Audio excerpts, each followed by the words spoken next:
Race Remix. Welcome to Race Remix, conversations with outstanding artists, thought leaders, and makers of culture, curated to help you unlock the power of imagination and experience the impossible as possible. Have you ever wondered how art becomes activism? Today we bring you a conversation with writer Elizabeth Ferrer, who takes us from the Chicano murals of her East Los Angeles childhood to groundbreaking exhibitions on Latinx photography. Guest hosts Gia Del Pino and Lizzie Guevara speak with Elizabeth about her retrospective on Luis Carlos Bernal, a trailblazing Chicano photographer who centered Mexican-American lives and traditions. Through striking, deeply human portraits, Bernal's images challenge stereotypes and expand the canon of American photography. In this episode, learn about how photographs do more than reflect the culture as it is, how self-representation can dignify and transform how we see ourselves and our communities, and how images can transport the spirit of an individual subject into a cultural movement. The Luis Carlos Bernal retrospective can be viewed at the Center for Creative Photography through March 15th, 2025 at the University of Arizona. Hi, everyone, and welcome to Race Remix. I'm Gia Del Pino. And I'm Lizzie Guevara. Today, we're speaking with Elizabeth Ferrer, a curator and author specializing in Latinx and Mexican art and photography. She formerly served as the vice president and chief curator at BRIC, a nonprofit arts and media organization based in Brooklyn, New York. Hi, Elizabeth. Hi, everybody. It's a real pleasure to be with all of you today. Wonderful. It's worth mentioning that Lizzie and I both work at the Center for Creative Photography at the University of Arizona, home to a premier research collection of American photographic fine arts and archives. The center fosters creative inquiry, dialogue, and appreciation of photography's cultural impact. We mention this because we recently collaborated with today's guest, Elizabeth. It's so wonderful to have a more personal conversation with you and about your life, your work, and your recent exhibition, Luis Carlos Bernal Retrospectiva. So congratulations. Thank you. Tell us how you began your journey into the arts and where you were born and raised and some background about your life. Absolutely. Thank you. So I was born in East Los Angeles, California, which has always been a largely Mexican-American neighborhood. And, it was kind of a typical East LA upbringing, pretty conservative Catholic family, very, very close family, not a lot of exposure to the arts, unfortunately. I mean, that kind of came from really kind of an oddball mix of things. I would say that my earliest inspiration in terms of looking at art and loving art actually came from the family Bible, which was a big kind of fancy tome, and looking at these beautiful Renaissance paintings in full color. And I would look at those all the time. But at the same time, when I was growing up, this was the era of the Chicano civil rights movement. And a lot of young artists were painting on the walls of, bodegas, schools, public buildings. And that just blew me away because on the one hand, I saw this sort of mysterious, solemn religious art in the books. And then I saw this, monumental, lively art in the making in the streets where I lived. And, all that really fed into a love of art that I always have had. And I would say the other thing that I think is pertinent to this conversation is that was back in the day when people subscribed to these weekly illustrated magazines like Life and Look. And my mom got them all. And I just devoured them. And so, in retrospect, looking at these great photo essays by, people like W. Eugene Smith, it had a big impact on me. I loved looking at those photographs. I kept those magazines, looked at them over and over again. And, that eventually became my passion. Did you ever experiment with making art yourself? I mean, yeah, a little bit. I mean, like as a kid, painting and enjoying that. But really in high school, taking up photography, I got a hold of a 35 millimeter camera. And I used to make photo essays from songs, like from Bob Dylan music or Joni Mitchell music, and would kind of create scenes that went along. And then I would print the photos and put them in notebooks. So yeah, I definitely had the bug and the desire to really delve into photography. I think I learned early on, or I became aware early on, that I wasn't going to become a professional photographer. I didn't have that drive. but I did have the passion for photography. And after studying photography a couple years in college, I switched to art history. And that really put me on my path to becoming a curator and a writer. Do you remember the first work or the first sort of pieces that made you want to step into the role of curator? It's really funny because I think, as I've mentioned, the sources, the influences that I've had have been really diverse. I'm very universal in my tastes, but I also remember in high school when I had a car going over to the Pasadena Museum of Art. It's a museum that no longer exists, but it was a very progressive institution in its time. It showed a lot of abstract art. And I remember seeing, for example, Frank Stella's big hard edge paintings and just being blown away by the scale and art that was abstract. And it just opened my eyes to a more contemporary form of art. And so, how all these things fed into the kinds of interests I have now, I can't really say, but I would also note that, going back to seeing the murals by young Chicano artists that were being made, somehow I was trying to put together the kind of art that I wanted to work with, which for me, I wanted to be excited about it. I wanted the art to be meaningful. And, certainly seeing this work by Chicano artists being made in the streets, that just, opened my eyes to how art could be really relevant to a community. Chicano artists were not being shown at the Pasadena Museum of Art as much as I love the work I saw. But, seeing these other art forms, seeing public art gave me inroads to thinking about, how I could eventually work with artists. And it took a while for me to all put it together. For a while, I spent a lot of time in Mexico curating contemporary Mexican art. And that also goes back to my heritage. I wanted to learn about my Mexican roots. And it was only after working with Mexican art for several years that I realized that I really wanted to work with artists closer to home, which for me has been in New York, but also in LA, where I'm from and where I travel back to often. I'm hoping we can focus a little bit more on your time in Mexico, and then delve a little bit deeper in this trajectory from working in art in Mexico and focusing on Mexican American art and Latina art here in the United States. So you've curated significant exhibitions such as Lola Alvarez Bravo in 2006 and authored the book A Shadow Born of Earth, New Photography in Mexico, 1993 to 1995. How did your work begin to evolve from researching Mexican art to Chicano Latinx art? So I probably spent a good 10 years traveling back and forth between New York and mostly Mexico City, also to Oaxaca and a few other cities. And what was so exciting about that is that there was a really vibrant art scene in Mexico throughout the 90s. And at the same time, the 1992 Columbus Quincentennial occurred. And that just really opened the floodgates to opportunities to curate exhibitions and present work of Mexican artists in the United States. There was a lot of interest. Museums wanted to kind of get on that bandwagon. So I was really fortunate to be able to curate a show like A Shadow Born of Earth, which was an exhibition of contemporary Mexican photography, and it traveled to something like 10 or 12 venues across the United States.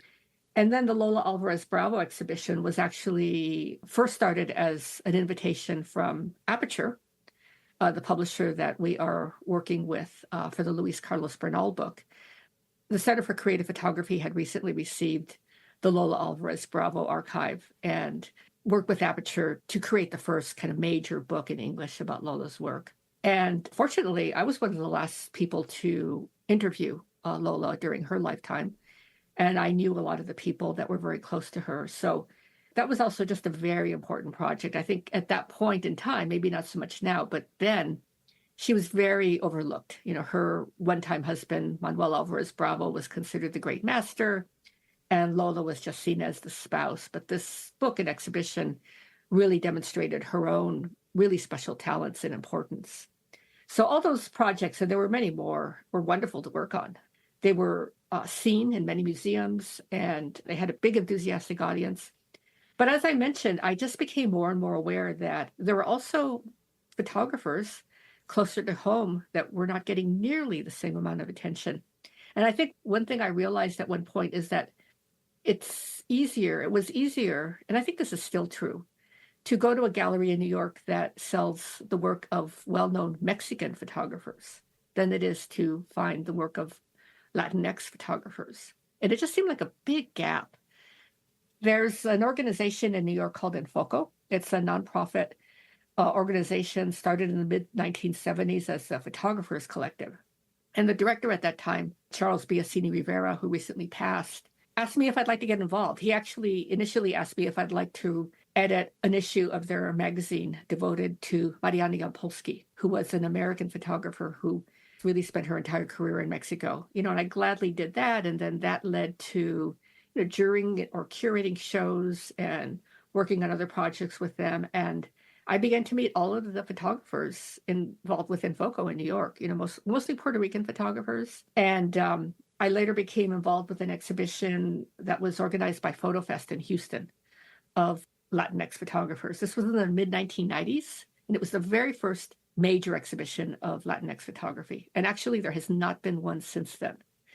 I was to write the catalog for that exhibition. The catalog, unfortunately, never came to pass, but that opened my eyes to Latinx photographers throughout the United States, Puerto Rican, Cuban American, especially Chicano in the Southwest. And because that book didn't happen, at a certain point, I had to put it all aside for a while because I was also working, at a regular institution.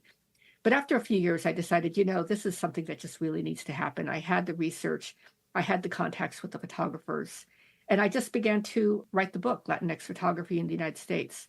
It took a few years. I think tellingly, once I finished writing it, I found a publisher very quickly.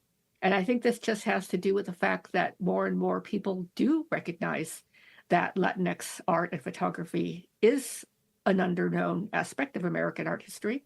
And there's a thirst for this knowledge. There's certainly a thirst for it among students and younger people.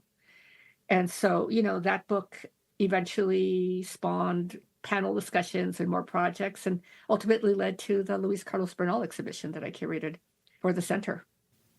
I really enjoyed how the book was broken up into the themes and wasn't necessarily time-based. Can you expand on the way that you chose to break up the book and how that fed into the larger themes of a lot of the work? Yes, that was actually difficult.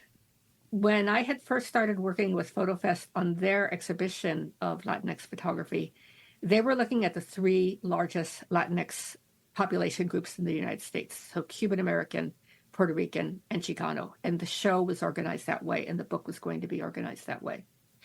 And, I think that's valid because although we are all Latinx and have, certain fundamental things that unite us, we're also very different. We're different geographically, the way we speak Spanish, our histories, our current challenges. And so after a lot of thinking and just kind of fiddling with how I would put together a book, I finally decided to do it thematically because these things that unite us are so strong. So, for example, home, family, ideas around the border and immigration and diasporas.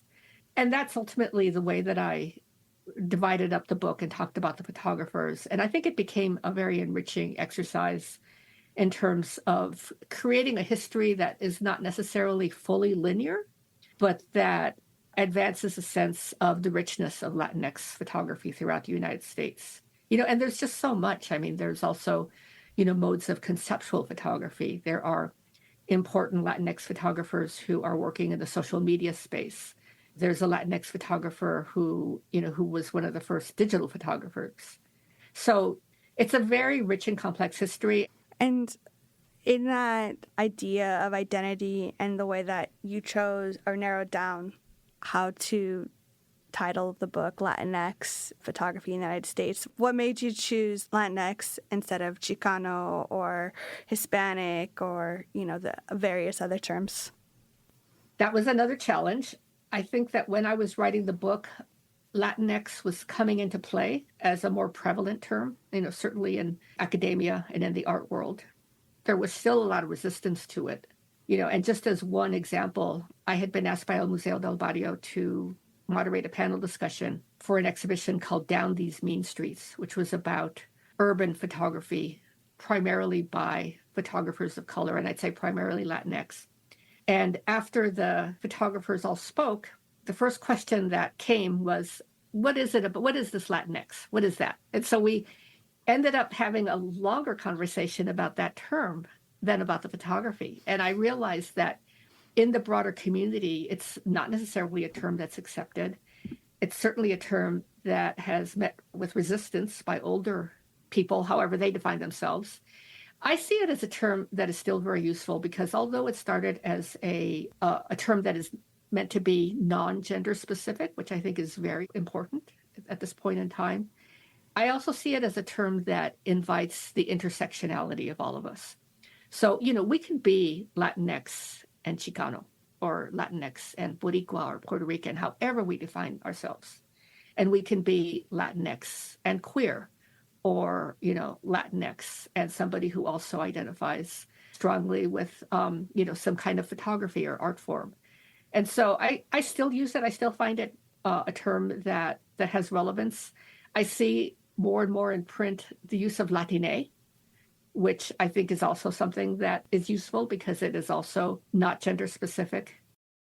I think that we're never going to come up with the perfect term. And I think that's the problem. Latinx still refers to the Latin side of our identity or the European side of our identity. And, that is something that we tend to resist. And so maybe someday someone will come up with that perfect term, but it certainly hasn't happened yet. Elizabeth, we'd love to invite you to read a passage from your book that summarizes the bigger thesis. Absolutely. The work of each figure profiled in Latinx photography in the United States is informed by a unique set of circumstances and ideals whose variety demonstrates that there is no monolithic category of Latinx photography, or more broadly, Latinx art.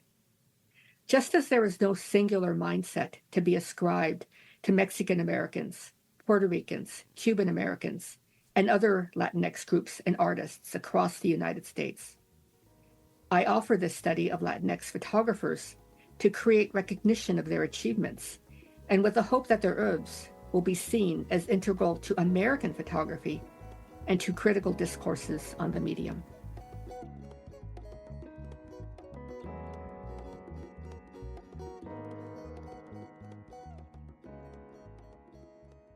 That's great. It also resonates with me because it reminds me of the various ways that we all approach the arts from different standing points. I grew up studying art. I also earned my MFA, and I'm currently pursuing my PhD here at the University of Arizona. What interests me in art and my focus in art is work with a political imperative, whether it's representing those who have been historically misrepresented or challenging systems of oppression.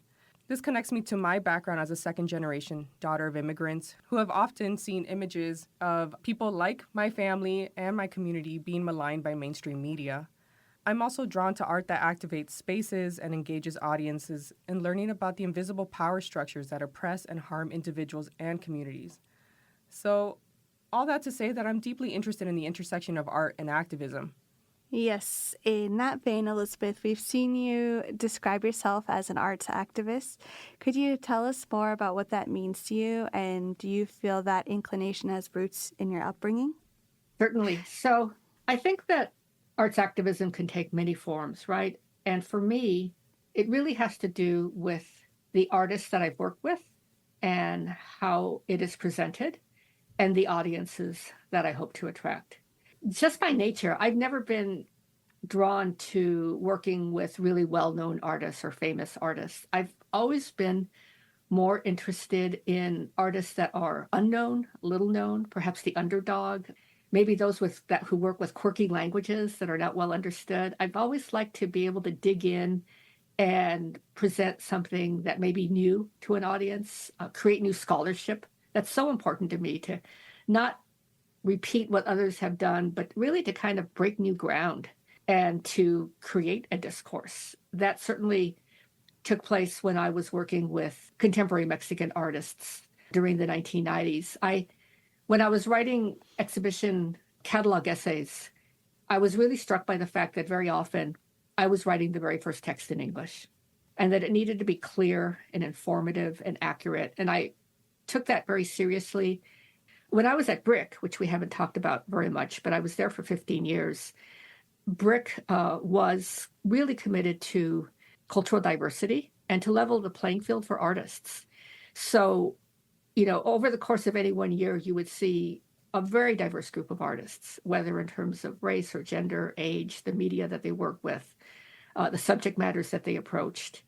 And we also placed a big emphasis on audience, on being a very welcoming and accessible place. We really created a kind of a second home for artists at Brick. And I was just so happy that we could exist on that level as a place that presented rigorously curated art and created scholarship. And on the other hand, a place that anybody in Brooklyn who was interested in the arts could come and learn and, gain inspiration and education from the exhibitions that were on view. So, in terms of my current work, I think that, working with Latinx photographers and more recently with a Chicano photographer like Bernal certainly goes back to my own upbringing in East LA, having grown up around the civil rights movement, really too young to participate, but to see it in action and to understand that the role that activism could have in giving people a sense of agency, a sense of the possibility for self-representation, for self-determination. And that's really one of the main motivations behind Bernal's work. Luis Carlos Bernal was very conscious of the fact that before him, Mexican Americans tended to be represented in derogatory ways or were stereotyped. And he wanted to use the camera to present an honest, a dignified, respectful image of Mexican American people. He was photographing his own community. So he wanted to create work that was for Mexican American people. And he also wanted to act as a bridge to present Mexican American people to the broader world.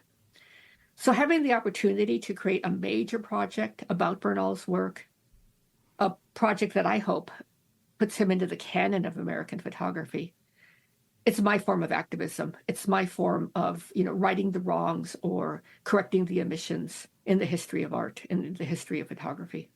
Yeah, it's very evident in the show Luis Carlos Bernal Retrospectiva on view at the Center for Creative Photography until May 15th, 2025, along with the companion publication Luis Carlos Bernal Monografía, co-published by the CCP and Aperture.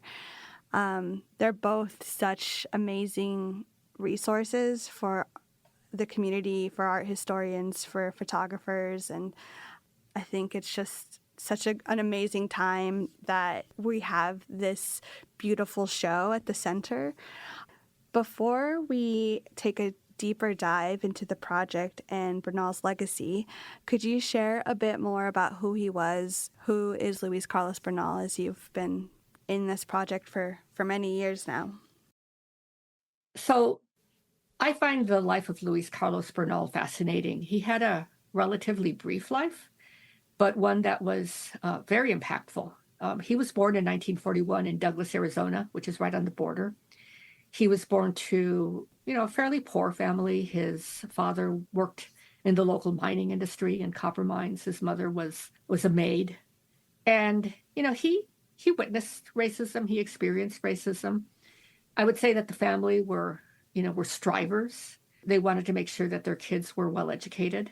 They eventually moved to Phoenix, where Luis and his two brothers would receive a better education. And they, moved more or less into the middle class. Luis went to Catholic school, and later he went to Arizona State University.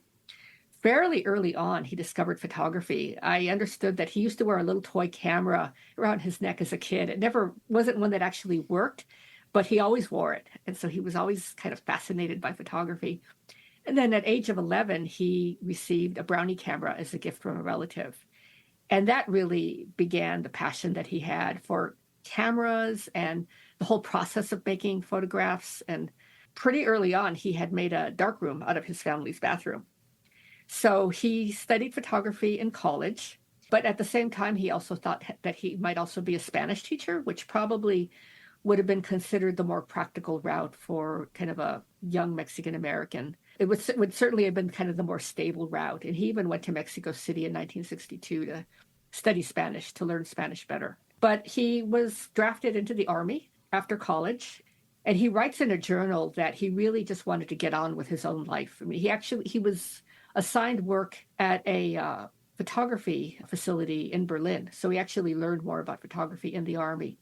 But he just wanted at that point to kind of get on with things. He decided that he was, in fact, going to be a photographer. And when he returned to Arizona, he enrolled in an MFA program at ASU. For a while, he studied with Frederick Sommer, who was this legendary photographer who was then based in Arizona. And in 1973, he got the job of starting the photography department at Pima Community College. So he was married, he had a couple of young daughters. The family moved to Tucson in 1973, and he held that position until he had this terrible accident in 1989, one that eventually claimed his life. He was in a coma from 1989 to 1993. He taught at Pima. He was a beloved teacher, but throughout that time, he was also photographing in Tucson and eventually in other parts of the Southwest. He developed a form of photography that, on the face of things, seems fairly simple. He was going into the Tucson barrios, meeting people. He was gregarious, he was fluent in Spanish, and he simply asked people if he could photograph them. And they were very trusting. They not only allowed him to come into their homes, often into their bedrooms, and he photographed people amidst the surroundings which they were most comfortable with. So we see a range of people, younger, older, and often older. I think he was also very interested in this waning traditional way of life in the barrios. He often photographed people amidst holy pictures or small domestic shrines, Catholic shrines. And the work may seem like documentation or kind of almost have a snapshot approach, but it's very sophisticated. He was very intentional about what he was doing, about the way that he posed people in spaces. And so we can see his work as a combination of documentation, portraiture, and even staged photography. And this is the way he created his art. He always wanted to be seen as an artist. And he also wanted to create work that was meaningful to Mexican American people. And so he went all over the Southwest, sometimes photographing people out of doors in places that people congregated, but more often than not, photographing inside people's homes, creating this very rich record, creative artistic record of the way Mexican American people lived, in these times and places. We have a really great clip from the Center for Creative Photography's Luis Carlos Bernal archive, which you can find on the CCP YouTube, and this clip is called The Boy in the Barrio. I think you can take the boy out of the barrio, but I don't think you can take the barrio out of the boy. And so in terms of whether I remain as a photographer or I go on into other areas or whatever happens, in my soul, I will always be a Chicano. To the day I die, I will be a Chicano. I love this clip. Bernal just unabashedly takes a pride in his identity as a Chicano. And I think it's important to kind of situate what does this identity mean. And I just would like to read a passage from Luis Carlos Bernal, Monografía, which was just recently published, that talks about Chicanismo, because it is a very unique identity and has a very unique political context. And I'm wondering, perhaps we can chat about that a little bit more after this passage is read. In an essay that you wrote, Elizabeth, you say, "The articulation of cultural and spiritual values that reflected pride in one's race and heritage, Chicanismo, was central to the movement. An iconography centering on pre-Columbian deities and culture, the Virgin of Guadalupe, Mexico's patron saint, and the Sacred Heart of Jesus, an emblem of love and compassion, and popular heroes of Mexican Revolution, served to link Chicanos to histories and values apart from and well beyond the Eurocentric construct of American exceptionalism. Moreover, new articulations around the concept of Aztlán, the ancestral home of the Aztecs in the American Southwest, became a rallying cry for Chicanos claiming sovereignty over colonized lands of the region. Although it does not appear that Bernal ever spoke of Aztlán, the arc of his life and travels as a photographer, beginning in the border town of Douglas and extending to states throughout the Southwest and to Mexico, evokes a similar quest, a search for ancestral roots, for a sovereign homeland, and for a coalescence of personal and creative fulfillment. Bernal began to express his awakening Chicano identity as a student. At the same time, he was grappling with the development of his artistic voice. The two threads were becoming intertwined. As he wrote, "I have felt a great deal of anger and anxiety in my life, and I have used photography as an outlet for these frustrations. My images have always dealt with the inner battle of my soul." I just find that passage so powerful. I'm wondering if you can speak to it. Absolutely. So, Bernal came to Chicanismo as a young adult. He was aware of the Chicano civil rights movement, of the protests and strikes in behalf of farm workers in California. And these protests extended throughout the Southwest. There was a lot of activity on university campuses. Interestingly, Bernal himself was not overtly political. I don't have any record of him taking part in protest marches. But more importantly, if you look at his photography, what he's really interested in is bringing out the spirit and individuality of a single person. If you look at what Chicano photography meant at the beginning, it was this kind of protest photography. There's such powerful images of these, mass processions or large rallies taking place in Central California, in LA, in Phoenix. Those were not the kinds of photographs that Bernal made. He did not photograph the masses. He photographed the individual. He only occasionally photographed farm workers. There's a couple small series of work, and we have some of those photos in the show. And when he does photograph these people, it's very small groups and it's individual people. And when he thinks about Chicanismo, he thinks about Chicanismo in terms that others thought about it, in terms of pride in self, in race, in culture, in heritage. But he's also thinking of Chicanismo very spiritually. And I think that's what sets Bernal apart from others. He saw something very spiritual in the way that people lived. It was partially about Catholicism and the strength of Catholicism in these traditional Mexican American communities, but it went far beyond that. It was about every single person being exceptional and about every single person being tied to the greater events in the world. And for me, that's sort of mystical. This idea of the individual as exceptional and tied to the greater events in the world is, for me, what sets Bernal apart. There's a mystical nature in it to me, in the way that he understood the individual person, even the everyday person, as being very special and something to be deeply respected, and to express that through the photograph. I think that is so wonderful, and it really comes out in his images and in the way that he began to use color to express these ideas. Could you provide more insight into Luis Carlos Bernal's legacy in American photography, and how do you position Bernal within the broader context of the photography canon? So this is the challenging thing, right? We know that Bernal is a very important photographer. In fact, Bernal knew that he was a very important photographer. He was passed over for, the major exhibitions, the major books, when he would see, white photographers of his generation get those opportunities in the 1980s. And so we have a whole legacy of photographers of color, being passed over, being overlooked, in many ways sort of being invisible. And yet they were creating this work. They were creating these major bodies of work. And that's beginning to change. There have been a number of, major exhibitions of African-American photographers. A lot of younger photographers younger Latinx photographers have had exhibitions recently, like Laura Aguilar and Cristina Fernandez. And so for me, it's really this book and this exhibition, and of course, future efforts that are going to put Bernal on the map. Working with Aperture, publishing a major book, having such a major comprehensive exhibition, all those play a role in exposing Bernal to a greater audience. My goal, ultimately, is for Bernal to be seen as part of that canon of American photography. He was a very important photographer in the second half of the 20th century. He was one of the pioneers in using color, and yet he's never seen in that light. And so, the hope is that there are future exhibitions, that his work is seen in group exhibitions, that graduate students begin to do more research. It's nothing that happens overnight. But I certainly hope that over time, Bernal's reputation grows and he attains that position that he's always deserved. Well, Elizabeth, this has been such a pleasure. I'm curious to know if you have any last thoughts or key points to help viewers gain a better understanding of who Luis Carlos Bernal was and his lasting legacy. Well, certainly I hope that everybody gets a chance to look at the book and see the exhibition.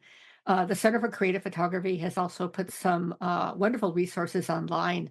And one that has been especially valuable to me were the video clips. To hear Bernal speak, to hear about his work from his own words is just very informative. And so there's a lot of resources out there now, and I hope that everybody takes advantage of them. Thank you, Elizabeth, for your time. We've been so fortunate to have the opportunity to speak with you today, and we appreciate you offering all the scholarship to the field and to the public. For those interested in learning about Luis Carlos Bernal, visit the Luis Carlos Bernal Retrospectiva, now on view until March 15, 2025. Please visit the center's website at ccp.arizona.edu. For those interested in reading Latinx photography in the United States, a visual history, you can visit the University of Washington Press and get your copy of Luis Carlos Bernal Monographia, co-published by the Center for Creative Photography in Aperture. Yes, thank you so much, Elizabeth, for your incredible scholarship and activism and vision. And if I just may, as a Latina in this field, your contributions have deeply impacted me and so many others who are working toward a more nuanced and accurate representation of our communities. Your work has been instrumental in ensuring our voices and creative expressions are included, recognized, and no longer misinterpreted or erased. Thank you for paving the way and offering us histories that validate our lives and our art. And I'm so grateful for this opportunity to speak with you today and look forward to continuing your work in my own way. Thank you. Thank you. It's been my pleasure. Thank you for joining Race Remix today. This episode is made possible through the generous donations of our sponsors and the efforts of our team of students, staff, faculty, and community partners. If you enjoyed this conversation, listen to more episodes at raceremix.arts.arizona.edu.